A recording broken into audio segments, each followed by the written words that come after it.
I'm a fourth-generation artist, and so my approach to conservation is a really different point of entry to this work. Inspired by things like the land art movement of the 60s and the 70s, and a lot of women of color that were doing these really beautiful pieces of installation and photography in the environment, and so I was making art around the environment.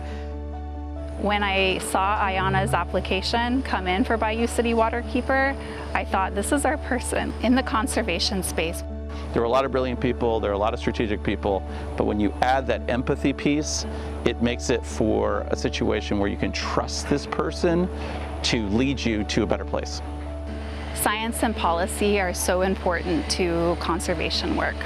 They're what give it the basis to move forward and to protect ecosystems, and brings to her vision her lived experience.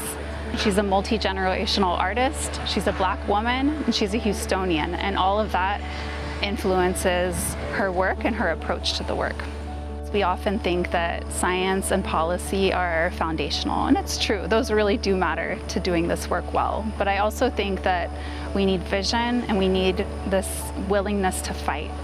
And Ayanna has both of those. She understands the science and the policy, but she's also a visionary and she's willing to take bold action. I see Ayanna speak both for ecosystems, which is more traditional in the conservation movement, but also people. She doesn't see people and ecosystems as separate, but as two things that need to be working together. One of the things I really love about Ayanna is she's bold. And what I mean by that is, it is hard to stand at this place where you're both trying to invite a lot more people in, but you're also trying to fight for healthier water for communities. It's not just about the wonderful birds that we've been seeing out here or the landscapes we want to protect. It's also about the human beings that live with the consequences of our actions in terms of the environment. So one of the things that Ayanna is so good at, and something that we talk about a lot, is how do you take everything from justice to traditional conservation of wetlands to the health of the water for people consuming it, and put it in a place where it all makes sense, it all is a story, and that people can see different on-ramps to that action. One of the values of Bayou City Waterkeeper is bold action, and one of my personal values is also bold action. I believe that I'm in a place of leadership because I can lift up the voices of communities, and many of the communities that I am coming from.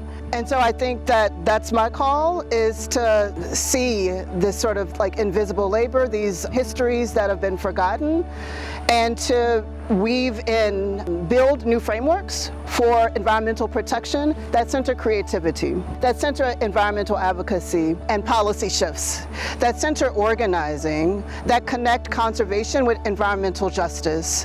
And this is where we build, and this is fertile ground to build in this connectivity and intersectional frameworks. And that intimacy with my environment, to just have that sort of one-to-one relationship, it always restores me and reminds me. I have to see the plants, I have to see the wetlands, I have to see the water bodies and come back to those very things that I'm advocating for. So restore those connections, especially when things get difficult and things become challenging. And restore the connections and cherish those connections that you have with community, because that is also the thing that you also are rooting your work in, and often that you're sort of fighting for. My work has always converged to think about diaspora, unpacking the neutrality of nature, to recall that in order for us to kind of really have these connections with nature, we have to also sort of recall and restore cultural histories as well. When we look at the leadership of conservation, it doesn't look like me.